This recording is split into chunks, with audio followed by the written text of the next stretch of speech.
किरायचं मला सांगा बरं. साधं तूप जरी काढायचं म्हटलं तरी दूध गरम करावं लागतं, होय ग माय? निरशा दुधाचं निघतं, दूध गरम करायला लागतं. पुन्हा मला येत नाही का, तुम्ही सांगा, मी काय सुगरण लागून गेले काय? ते साईचं काय करायला लागतं? मोठ्यानं बोला. बाया लय बेकार महाराज, भांडणं लागू दे की. कुणाची सोन भांडत या अख्ख्या संकनपुरीला कळण, पण हिथं बोलायचं नाही. भांडणं म्हणजे माणसाचं असं आहे, ज्या गोष्टी चार चौघात करायला पाहिजे ते करत नाही, आणि ज्या गोष्टी एकट्यात करायला पाहिजे ते, ज्या गोष्टी एकट्यात करायला पाहिजे ती चार चौघात करतात, आणि जी चार चौघात करायला पाहिजे ती एकट्यात करतात. देवाचं नाव कसं घ्यायला पाहिजे? चार चौघात का एकट्यात? चार चौघात. आणि भांडणं भांडणं कशी करायला पाहिजे? एकट्यात का चार चौघात? तुम्ही कशी करता? चार चौघात. अख्ख्या गावाला कळलं पाहिजे मी काय बोलतोय ते. माणसं भांडायची पद्धत लई बेकार दादा. स्वतःलाच खरं करणार, लोकांचं किती बी असू द्या. आणि ह्या ऍटिट्यूड मुळे आहे ना, माणसाचं फार आणि कुटुंबाचंही फार अवघड होतं. म्हणून बाय लय अजून पान उतारा करून घ्यायचा नसेल तर बोल, केलाय तेवढा भास आहे आपल्याला, बोलत जग नाही. मला सांग माय मावल्या, साय काढली, साईचं पुढं काय करायचं? काय करायचं का आजी?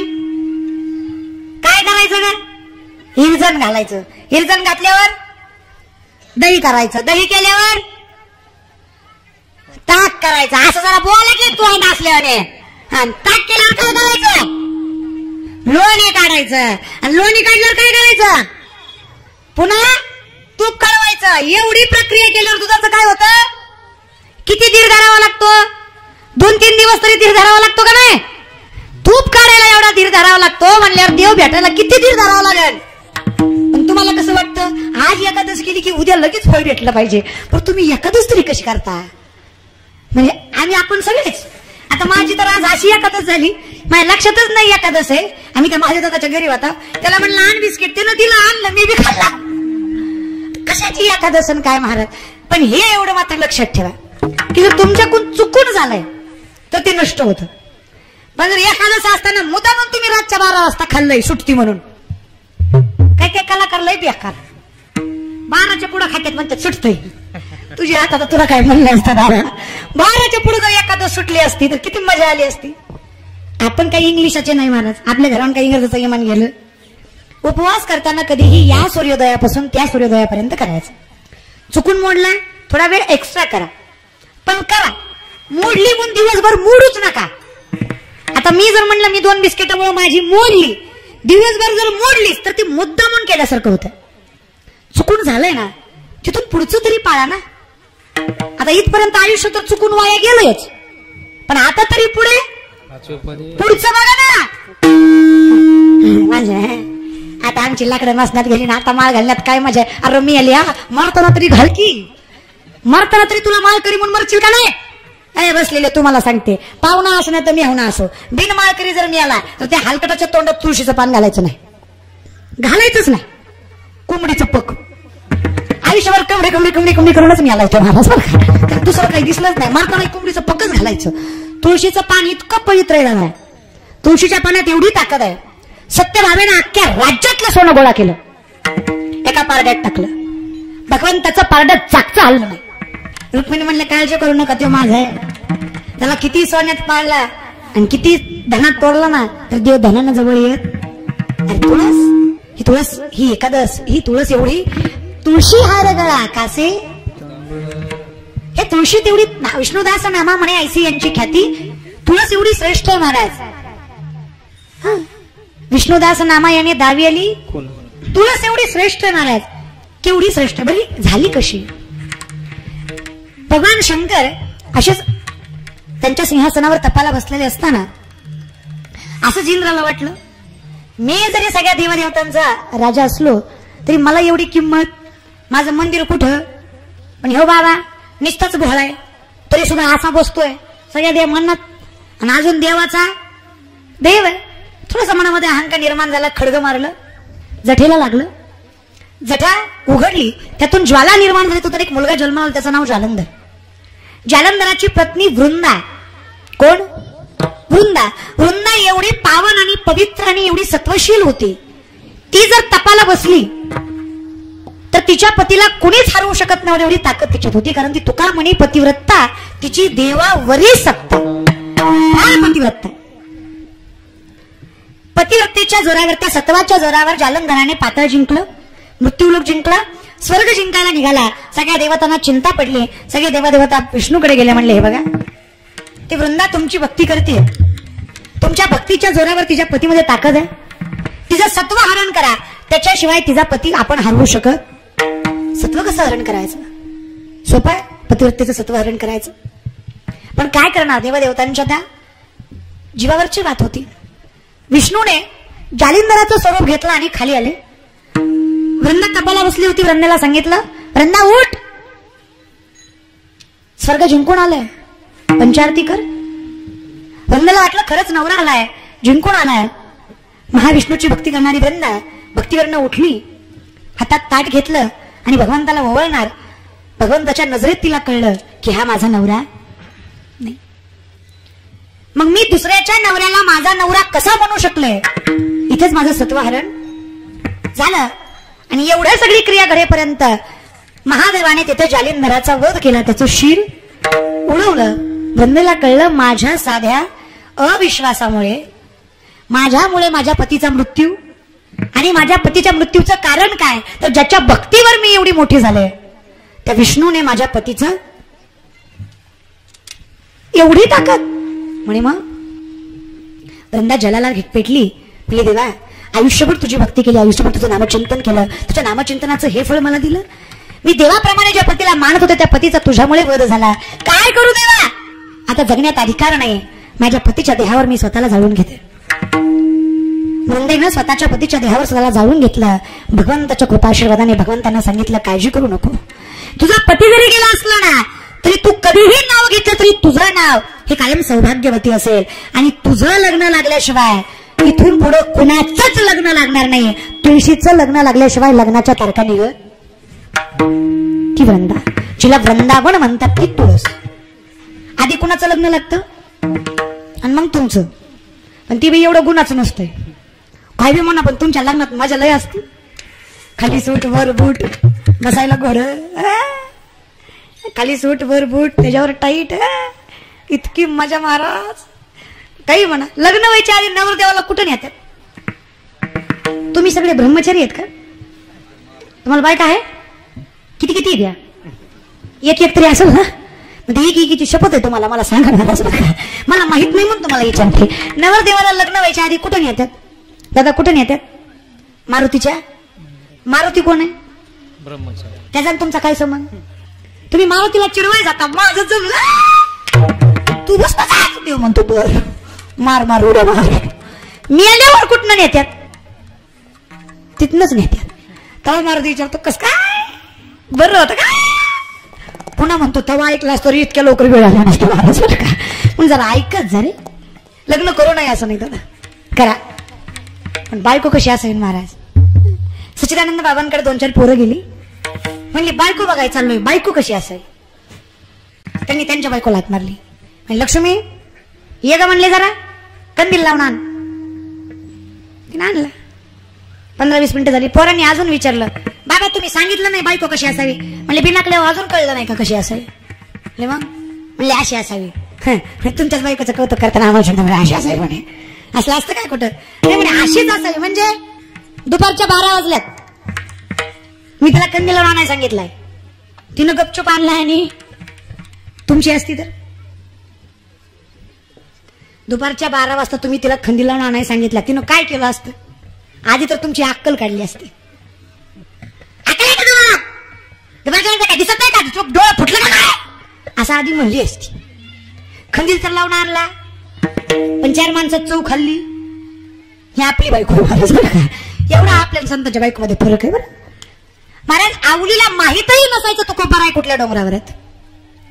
तुम्हाला आम्हाला एवढंच माहित आहे की ती फटकळ होती, पण तुम्हाला आम्हाला हे माहित नाही की ती किती प्रेमळ होती. तो कोपराय कुठल्याही डोंगरावर असू द्या, 20-20 किलोमीटरचे डोंगर ती पार करायची. तिथे नसले पुन्हा माघारी यायची, चौकात उभा राहायची. चौरस्ता माहितीये तुम्हाला? चौरस्ता 4 रस्ते फुटतात, आपण त्याला बायपास वगैरे म्हणतो बघा. चौरस्ता, त्या चौरस्त्यात उभा राहायची. प्रत्येक वाटेला कान लावायची ज्या वाटेतनं विठ्ठल विठ्ठल असा जयघोष यायचा त्या वाटेनं ती जायची. कारण ज्या वाटेतनं विठ्ठल विठ्ठलचा जयघोष यायचा त्या डोंगरावर तुकोबाराय असायचे. म्हणजे बघा संतांच्या पावलात एवढी ताकद आहे की तुकोबाराय ज्या वाटेहून चालायची ती माती सुद्धा विठ्ठल विठ्ठल बनायचे. म्हणजे बघा संतांचे पदस्पर्श किती पावन असतील आणि त्या संतांची वाणी किती श्रेष्ठ असेल. मग आपण जर त्यांचं ऐकलं तर तुम्हाला आम्हाला मोक्ष मिळणार आहे, अर्थात मिळणार आहे. आणि म्हणून त्या वृंदेच्या त्या देहावर त्या मातीमध्ये एक वृक्ष निर्माण झाला. तिचं नाव तुळस, जिला वृंदावन म्हणतात. आणि तिला भगवंताने आशीर्वाद दिला की तुला ग्रहण केल्याशिवाय, तुझा स्वीकार केल्याशिवाय तो विष्णू भक्त म्हणला जाणार नाही, कारण तू सगळ्यात माझ्या जवळची आहेस. आणि म्हणून आपल्या वारकरी संप्रदायामध्ये तुळशीला ग्रहण केल्याशिवाय विष्णू भक्त मानला जात.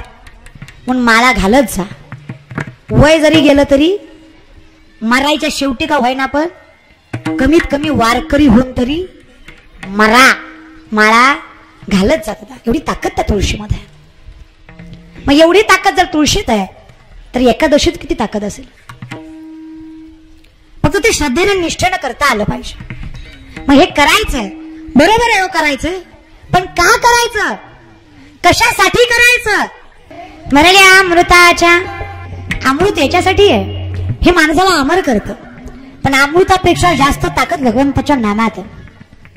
रामनामाची दगड तडली खरं खरंय का. रामप्रभूंना वाटलं तर माझ्या नावाची दगड तरतात तर माझ्या हातानं सुद्धा तरली पाहिजे. रामप्रभूंना दगड घेतला आणि पाण्यात टाकला. तुम्हाला काय वाटतं संकनपुरीची बाया, तिन्ही लोकांचा स्वामी असणारा राम ज्याच्या नावाची दगड तरली त्यांना दगड पाण्यात टाकला तर तो दगड तरला का बुडलं. रामानं टाकलाय. कुणी टाकलाय, रामानं टाकलाय. ज्याच्या नावाची तर त्या स्वतः मालकानं टाकलाय. तरला असन का बुडला असन, तरला असन का बुडला असन. तुम्हाला काय वाटतंय, वाटतं का. मी काय तुम्हाला मृत्यूदंड देणार नाही, फक्त सांगा महाराज तरला असन का बुडला असन. तरला, तरला ना. काय म्हणतात तरला, काय म्हणतात बुडला.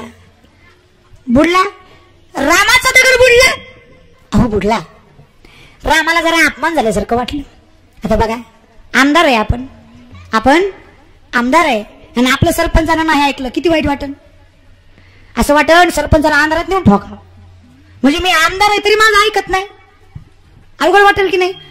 प्रभू आहेत राम प्रभू, माझं दगड पाण्यात बुडला. वाईट वाटलं दादा. जरा बारका घेतला तो टाकला तो बी बुडला. अजून बारका तो टाकला तो बी बुडला. शेवटी खडा घेतला तो टाकला तोही तरला. रामप्रभूंना लईच अपमान झाल्यासारखं वाटलं. पण जाऊ द्या म्हणले, कोण होतं बघा. लोकाला वाटोळ झालेलं काही वाटत नाही, फक्त आपलं वाटोळ होता कोणी बघितलं नाही पाहिजे. एखादं तरुण पोरग जर कॉलेजमध्ये पडलं ना ती किती लागलंय बघत नाही, कोणी बघितलं का बघतोय. कारण त्याला कुणीतरी त्याची त्यात पुरीला नाही बघावं मग ते लयच जाते महाराज. म्हणजे इतकं लोकांचं बेकार आहे. लोकांना स्वतःच्या जीवाची काळजी, पण लोक नावं ठेवतील याची. लोकांचं काय घेऊन बसला दादा. लोक काही केली तरी नावच ठेवतात. लोकांचा विचार करायचा जाऊ द्या.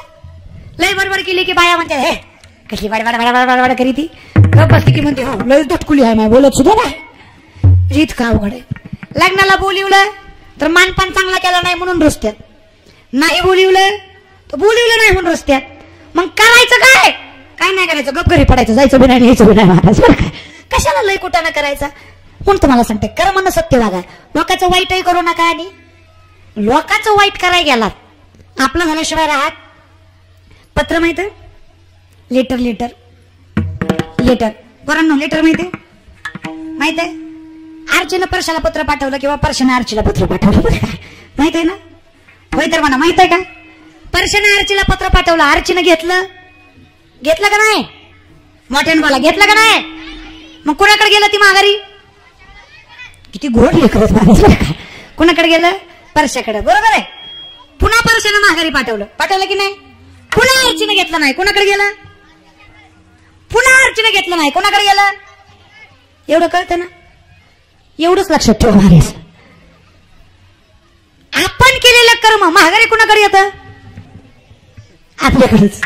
फक्त जरा सांगायची भाषा वेगळी होती माझी, समजून घेत जा. कारण पत्राच्या पाठीमागे पत्ता कुणाचा असतो, आपला असतो. सासूना होत्या, सासूना तुमच्यातल्या कशा आहेत. अय संकनपुरीच्या म्हातारे हो, कशा आहेत तुमच्या सुना? तोंडांत बरे वाटते. म्हाताऱ्या किती आगाव आहेत, सुना बाळाला घरी ठेवून आली एकटीच कीर्तनाला मारायचं का कर म्हणली असं का मी येते ऐकून. तुमच्या बरे आहेत ना सासू ना? सासू सुनाचं भांडण सुनबाई पटकन तोंडानं सासू सुनाचं भांडण. कशा म्हाताऱ्या खुलल्या? म्हातारी तर लय आतल्या गाठीची तुम्हाला माहित नाही. मला म्हाताऱ्यावर तुमचं सगळं पटतं, पण एकच पटत नाही, तुमचा एकच दणका असतो. माझ्या जमान्यात नव्हतं मास. अगं खाकी डंगर कोणानं. आता तुझा जमाना राहिलाय का दादा? काळानुसार बदललं पाहिजे का माय? आपल्यासारखं पहिला माझ्या जमान्यात पाटान वारवाटा हे दुखायचं. हिच्या नशिबात बापानं रुखवतावरच दिलाय. घर की घर हिच्या पोटात घरच येतो. आता करते काय? तिच्या नशिबानं भेटलंय. पहिलं कसं झालं, दळणावाला दळून गेल्या आणि ह्यांच्या नशिबात गिरणी आल्या. आता करते काय? चुकती जी का आलाय नशिबात, घ्यायचं सांभाळून. सुना बघ, तुमची बाजू घेतली म्हणलं उतू येऊ नका. तुम्ही बी गुणाच्या नाही त्या. तुम्ही बी इतक्या कडू झाले ना, इतक्या आगाव पोरी निघाले महाराज. लय निस्ती गोड बोलती, निस्ती आई ओ आई तुम्ही माझ्या आत्ती नाही, तुम्ही माझ्या आई. म्हातारी गुंगली. म्हातारी म्हणती लोकांचं लेकरू येतंय, मला आई म्हणताय, तू वय बाजूला मी चपाती करते. राहिलो काय महाराज? इतक्या आगाव सुना निघाल्या, निस्त्यात तोंडानं गोड गोड बोलत या. का मला तर हात लावित नाही महाराज. इतकं काम करायचं जीवावर आहे आजकालच्या पोरींच्या, म्हणजे आमच्या सगळ्यांच्याच. लय कटाळा. मला तर इतका कटाळा आहे महाराज. आमची आई म्हणती, म्हणजे आमची आई इथंच बसली, आमची आई बी मला खपवून घेत नाही महाराज. दिवसातनं 3 जरी कीर्तन असले ना तरी हे त्याला काय असतंय, तरुण आहे, काम करायचं असतंय. मला कोरोनात कळलं कुणी कुणाचं नाही. जवळ कीर्तन चालू आहेत तवर इतकी माया करते ती माय बाप. हातात ताट ओंकार महाराज, हातात ताब्या, बाळा खाव, मला काजू खाव, मला बदाम खाव, मला थोडं नारळ पाणी पे. तिला बी इतका हसू येत असेल महाराज. इतकी माया करते ती, इतकी माया करते ती. जसा कोरोना आला, जशी कीर्तन बंद पडली, माझी आई म्हणली तुनावाली नाही, भांडीवाली नाही, घास बॅटिंग काय झाडून महाराज. वर्षभर तेवढंच केलं महाराज. कुणी सुद्धा त्या काळात विचारलं नाही काजू खायचं का बदाम खायचं. तवा कळलं कुणी कुणाचं महाराज. म्हणजे मायबापाचे विनोद म्हणून सोडून द्या, पण हे कलियुग आहे दादा. इमानदारीनं सांगा माणसं हो, कीर्तन करायला येऊस तर फोन करता का जाऊस तर फोन करता? कचरो महाराज कवर करते देव. आणि कीर्तन झाल्यावर मरा नका तिकडे खपा नका, उलता का पडना. पण पुढच्या महिन्यात तारीख असल्यावर नक्की फोन करणार महाराज. तारखेला बरोबर करणार, पण त्याच्या आधी मध्ये विचारणार. विचारा असं माझं काही म्हणणं नाही महाराज, पण सांगते हे कलियुग आहे. मला तशाच सासूनाची भांडणं लागली. सून नवऱ्याकडे गेली. नवऱ्याला म्हणली हो का, एकतर घरात ते राहील नाहीतर मी राहील म्हणतात की नाही. नवरा म्हणला दोघीची मला गरज आहे. काय केलं म्हणजे माझ्या आईला सांभाळशील? म्हणली माझ्या बी आईला आणा, मग तुमच्या आईला सांभाळते. नवरा म्हणला बरं तुझी म्हातारी आणतो. आता इथं एवढे पुरुष मंडळी आहेत, एकाही पट्ट्याने हातवरी करायचा, ज्यांना सिद्ध करून दाखवायचं की लग्न झाल्यापासून आतापर्यंत मी बायकोचा एकही शब्द ऐकला नाही. अरे संकल्पनेचा गडी एकतरी ज्याची इथं आहे त्याची तर टापच नाही, पण ज्याची घरी आहे त्यानं तरी प्रयत्न करा. लय बेकार आहे. तुम्ही बी लय हसू नका, तुम्ही बी गुणाच्या नाही त्या. इथं एवढ्या बाया द्या एकीनं हातवरी करायचा, जिनं सिद्ध करायचं की लग्न झाल्यापासून आतापर्यंत नवऱ्याला एकही काम सांगितलं नाही. हिकडला तांबे इकडे सुद्धा करायला नाही. बघा लय हसत होती. काय झालं ग? तुम्ही तर खवट आहे त्या महाराज. तुमच्यामुळे त्या बिचाऱ्याचं माकड झालंय. तुम्ही सगळं काय बी झालं तरी नवऱ्याकडेच आणता.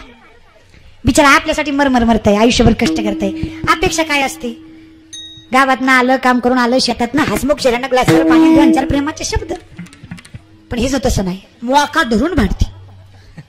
नवरा ताटावर बसला की रामायण चालू. जरा जागा बदलीत जाग. तिला माहितीये पटे हिथच सापडतोय, पुन्हा दिवसभर सापडत नाही महाराज. ती बी तवाच भांडते. थोडा वेळ सोडून भांडत जा. काय सांगावं महाराज, बायकोचं ऐकावं लागणार. याने बायकोची आई आणली. बाई ती बाईच्या अंगात किती नखरे असतात? कचरा महाराजाला बरंच माहिती महाराज. किती असतात? 36 असतात तुम्हाला बरोबर माहिती. मला फक्त एवढं म्हणायचंय, आमच्या अंगात 36 असतात तुम्हाला बरोबर माहिती, आणि तुमच्या अंगात डबल असतात. डबल 36 गुणे डबल धमाकाच असतंय. कळण फक्त महाराज. बाई ती बाई स्वतःच्या आईला दुधाचा चहा द्यायची, ह्याच्या आईला कोरा द्यायची, हिच्या आईला घरात झोपायची, ह्याच्या आईला दारू झोपवायची, हिच्या आईचा लाड करायची, ह्याच्या आईचा कटा काढायची. तसं नाही महाराज. हिची आई तयार झाली, नवऱ्याची आई वाळून गेली. नवरा म्हणला बाई तुला 2-2 म्हाताऱ्या समान होत नाही, तू एक काम कर कुठली तरी एकच सांभाळ. बरं म्हणली माझी समजते तुमच्या लया गावे. म्हणलं माझीच काय करायचं, टाकू म्हणली मारून. बरं म्हणला टाकू मारून. कधी मारायची, चांगल्या कमाल उशीर कशाला म्हणली, आज रात्री 12 वाजताच मारायची. संपनपुरीच्या बाया कोण मारायचे, कोण मारायचे, सासू. कधी मारायचे, आज रात्री 12 वाजता. नवघरे कुटुंबाला माझी नम्रतेची विनंती महाराज, आज रात्री 12च्या पुढे काय घडलं माझ्यावर टाकलायचं, त्यांच्या त्यांनी निस्तरायचं. बरं का, ठरलं महाराज. मारायची 12 वाजता होती, 72 नखरेवाला 11 वाजता सुटला. ह्यानं घरातली आणली दारातली म्हातारी नेली घरात. आता म्हणलं चल मारा. हिला काय माहिती यानं काय गोंधळ घातलाय. हिनं दगड घेतला, नवऱ्याच्या हातात तिला म्हणली मारा. नवरा किती कडू. नवरा म्हणला कशी तरी असली तरी माझी आई आहे, म्हणला तूच मार. बरं म्हणली मीच मारते, माझी कुठं आई आहे तिला काय माहिती, पांगोरा खाली कोणाची आई आहे. तिनं दगड घेतला, म्हातारीच्या डसक्यात घातला, म्हातारी जागेवर खालस. पत्त्यात बांधली, पुरात नेऊन सोडली. गपचूप बसाव की नाही, पण बाईची जात कधीच गपचूप बसत. डेरा घेतला, रवी घेतली, घुसळण करायला सुरुवात केलं. गपचूप करावं की नाही, गाणं म्हणीत करायची. काय गाणं म्हणायची, देवानं आपलं काही वाटोळं केलं अर्थात नाही, मग कशामुळे दुःख किरायचं मला सांगा बरं. आणि आहे त्या क्षणाचा अहो तुकोबाराय गावोगावी कीर्तन करायचे, त्यांना भरपूर भेटायचं, पाकिट नाही धान्य बिन्य बरं का, लई भेटायचं. पण आता हे काही तुकोबारायच्या बायकोला माहित नव्हतं, कारण तुकोबाराय सगळं गावात वाटीत जायचं बरं का. अय संकनपुरीच्या बाया तुम्ही तरी माझ्या आहेत ग, तुम्ही तरी साध्य. सगळं घरी वाटीत जायचं. मग आता आवलीला एके दिवशी कळलं माझ्या नवऱ्याला भेटतंय, पण नवरा घरी आणि नाही. राग आला.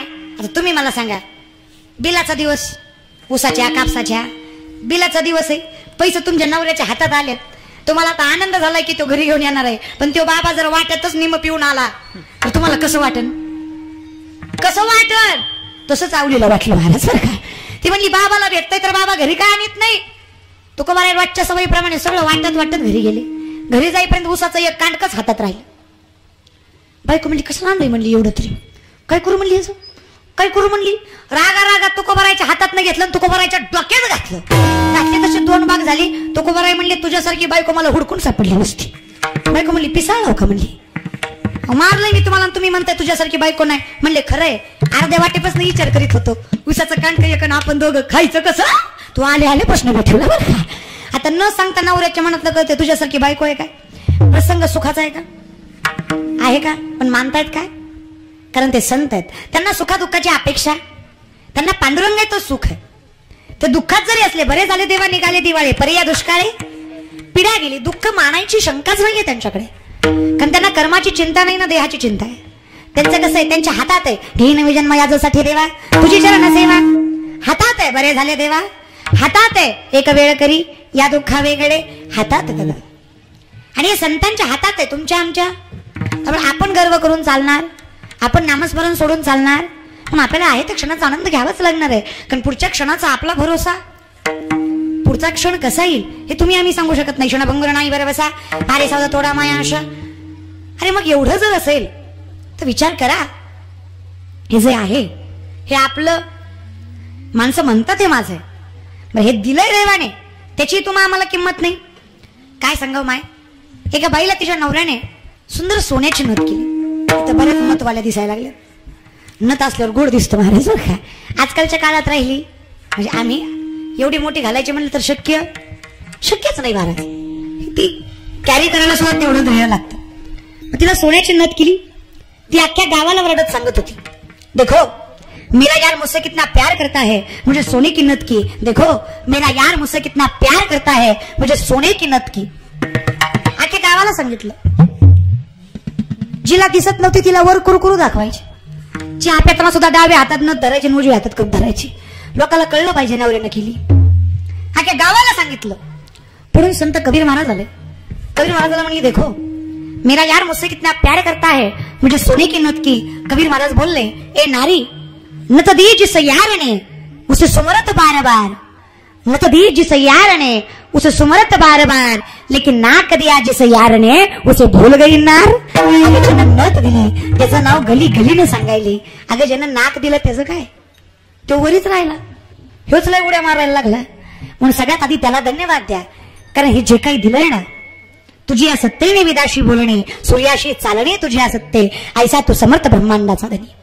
म्या बोलविल्या वेद बोले, म्या चालविल्या सूर्य चाले, चाले श्री कोणाची सत्ते, कोण बोलविते हरिविना, देखवी ऐकवी एक नारायण. जर हे सगळं त्याच्या हातात आहे तर चिंतनही त्याचंच करा ना. कारण महाराज आम्हाला विश्वास आहे, तरले तरती हा भरे बसा नामधारकाचा, त्यातून तरत हो. म्हणून वय बघून, काळ बघून, स्थळ बघून परमार्थ करू नका. आता बघा इथे एवढी बारकी बारकी पोरं आहेत, आता यांच्या वयात जर यांनी परमार्थ केला तर पुढे जाऊन, आता आपली पोरं काही वाईट नाही बरं, आता हे बी पोरच आहेत. तुम्हाला गॅरंटी देते ही पोरं पुढे जाऊन पैसा कमावणार, लय कमावणार. करोडो रुपयाचे बंगले बांधणार. किती रुपयाचे? करोडो. ही पोरं करोड रुपयाचे बंगले बांधणार, पण त्यात तुम्हाला ठेवणार नाही. कारण बंगल्यामध्ये त्यांना तुम्हाला ठेवायची लाज वाटणार.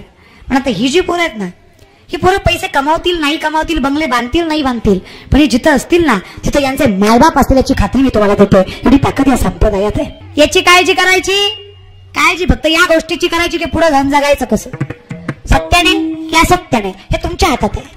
देह देणं देवाच्या हातात आहे, जन्म देणं मायबापाच्या हातात आहे, पण कर्म करणं कर्मानं बांधलेला माणूस आहे. अगस्वरांना संतताने कर्मानुबंधीनी मनुष्य लोक आहे, कर्मानं बांधलेली माणसं आहेत तुम्ही आम्ही. पण तुमचं कसं आहे, तुम्ही लागले पैशाच्या पाठीमागे, म्हणजे आपण सगळेच. पण पैसा काय आहे रे दादा? विपदो विपदो नेव संपदोंच संपदा, विपदा विस्पन्न विष्णू संपन्नारायण स्फूर्ती. ज्याला तुम्ही विपत्ती समजता ती विपत्ती नाही, ज्याला तुम्ही संपत्ती समजता ती संपत्ती नाही. भगवंताला विसरणं ही खरी विपत्ती आहे, आणि भगवंताला मनात ठेवणं ही खरी संपत्ती आहे. पण जपायचं तर ही संपत्ती जपा ना. अरे करा नामचिंतन करा. मी कीर्तनात म्हणलं देवाचं नाव घ्या, सगळ्या बायका घ्यायच्या, पण एक घेतच नव्हती. म्हणलं सगळ्या म्हणतात तुला काय प्रॉब्लेम आहे? म्हणले महाराज मला लई लाज वाटती. म्हणलं कशाची? म्हणले लिटल म्हणायची. म्हणलं का ग? म्हणले महाराज ईश्वर ती माझ्या त्यांचं नाव आहे, कसं त्यांचं पण घ्यायचं नाही का? बायका लिटल म्हणायच्या आणि ती एकटीच म्हणायची पप्पाचा पप्पा, पप्पाचा पप्पा. बायका नाव तर लय भारी घेत्या. एका बाईला म्हणलं नवऱ्याचं नाव घे. म्हणली महाराज कुत्र्यात कुत्रा तांबडा कुत्रा. म्हणलं मी याला इथं नवरा महाराज होता. म्हणली कुत्र्यात कुत्रा तांबडं कुत्रा, त्याच्या नावचं घालते मंगळसूत्र. कळूच कळलं महाराज. एक तर महाराजाची बायको, तुमच्यापैकी कुणाचीच नाही, दुसऱ्याची. हा महाराजाचं तर लय अवघड असते, विचारावं लागतंय कस करू. जाऊ का? तू म्हणली तर सप्ताह नाही तर गरज. पण काही म्हणा, महाराजाचा एक फायदा आहे, प्रत्येकाच्या बायकोला पदवी लागते. नवरा पाटील आहे, बायको सरपंच आहे, मास्तर आहे, डॉक्टर आहे, तुला नाही म्हणत महाराज कोणी सुद्धा म्हणत. लय फायदे येतला का परमार्थाची, काय सांगायचं तुम्हाला. नाही पण महाराज लोकांना बायका गोड भेटतात तेवढं मात्र खरं. महाराज चांगले असते. एक महाराजाची बायको, तिला म्हणलं बाई तुला महाराज नवरा भेटला, तुझं नशीब उघडलं. म्हणली डोळं फुटलं महाराज नवरा केला. म्हणलं का? म्हणली 7-7 दिवस बोंबलत फिरतोय, काला झाल्याशिवाय घरी मागे शेत नाही महाराज. म्हणलं जाऊ दे आता, केला तर केला, त्यात काय असतंय. म्हणलं नवरा आहे आपला, नाव घे. म्हणली महाराज आतघर मधघर मधघरात देवघर पलंग पलंगावर दिवळीत दिवीत होतं केळ. मी म्हणलं पुढं काय? म्हणली महाराज नशीब केळ गेला नासून, कुठे गेला आमचा तोंड वासून, कुठं गेला असून सप्ताला महाराज. काय बाया नाव घेत्याल याचा भरोसा, काय म्हणत्याल याचा भरोसा. काय महाराज बायकाची रचना लय भारी असते, काही म्हणा. म्हणून तुम्हाला सांगते हो का, बायको करा अर्थात करा, पण गुंतो नका.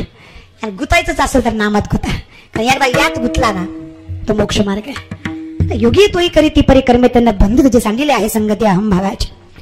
महाराज जे योगी झाले, जे संत झाले, जे या नामस्मरणात गुंतले, त्यांना कर्म कधी गुंतवू शकत नाही.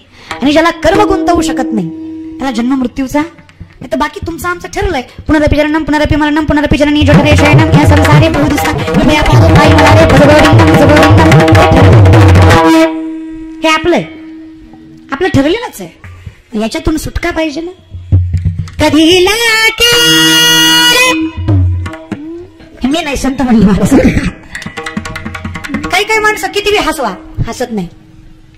जे माणूस मनातून हसतो त्यासारखा निर्मळ मनाचा दुसरा नाही. पण जी गालातल्या गालात हसतो त्यासारखा खोट शांगदाना दुसरा नाही. कधी लोकांच्या घराला आग लावी नाही. बायकांनो HD मेकअप करा, एचडी म्हणजे फार हाय क्लास, तरी सुंदर दिसाल याची गॅरंटी नाही. पण घरी पाहुणा आलाय, एखादा महाराज आलाय, एखादा संत आलाय, एखादा कुणी साधा पाहुणा आलाय, माणूस आलाय, हसमुख चेहऱ्यानं पाणी द्या. तुमच्या घरात लक्ष्मी नांदल्याशिवाय राहणार. असू द्या ग, भांडणं जरी लागली, मी तुम्हाला सांगते, भांडणं न व्हायचा उपाय सांगू का? भांडणं होऊ द्यायची नसेल, माझ्याकडे एक उपाय सांगू का? होय म्हणला होता, सांगते, सांगू का? सांग का? होय म्हणतात म्हणजे भांडणं करतात वाटतं. आता आजार असल्याशिवाय कोण औषध मागून का महाराज? आजार हाय म्हणूनच औषध मागतात. ऐका बरं, जर सासूनाचं भांडण लागलं, नवरा बायकोचं भांडण लागलं, ग्लासभर पाणी घ्यायचं, एक गोट तुम्ही घ्यायचा, एक गोट पुढच्याला द्यायचा. भांडण होईपर्यंत ती ओट गिळायचा बी नाही, थुकायचा बी नाही. भांडणं कशी होते? नाहीच बोलल्यावर भांडण होत, पण बाईचं तोंड ग बसत नाही म्हणून भांडण पेटते ती महाराज. बरं का, थोडा धीर धरा, थोडं ऐकून घ्यायची सवय ठेवा. काही होत थोडा जो अहंकार आहे किंवा जो राग आहे थोडा आळता घ्या, म्हणजे बऱ्याच गोष्टी सोप्या जातील, अवघड होणार नाही. या सुंदर स्त्री, सुंदर म्हणजे बापरे, अर्थात अप्सराच, पण गरीब, थोडेसे कपडे फाटलेले, मळकट शरीर, सुंदर. राजाने पाहावी, क्षणामध्ये मनामध्ये मोह निर्माण व्हावा, कामवासना निर्माण व्हावी. ही माझी पत्नी असावी अशी अपेक्षा राजाची आहे. शेवटी तो राजा आहे. राजा म्हणला, मी तुला माझी अर्धांगिनी करतो. तुझा हा सगळा दुर्व्यवहार, ही दुरावस्था, तुझं दारिद्र्य सगळं राणी करतो मी तुला राणी, तू फक्त हो म्हण. ती म्हणली, माझी एक अट आहे, मी तुमची राणी व्हायला तयार आहे, पण इथून पुढचा राज्यकारभार माझ्या मनावर चालेल. एकदा मायेच्या जाळ्यात पडलं की माणूस अलीकड पलीकडचा विचार करत नाही. मग ते कधी कधी पैशाचं मायेवी जाळ असू शकतं, सौंदर्याचं असू शकतं, अहंकाराचं असू शकतं, मोहाचं असू शकतं. सौंदर्याच्या मायेवी जाळ्यात पडलेला हा राजा अर्थात हो म्हणला, तिच्याशी लग्न केलं, ही राजाची राणी झाली. 15 दिवसाने एकादश आली. हा राजा वारकरी होता, विष्णुदास होता, माळकरी होता. एकादशी दिवशी आजपर्यंत यांनी राज्यात कधीच अन्न शिजू दिलं नाही.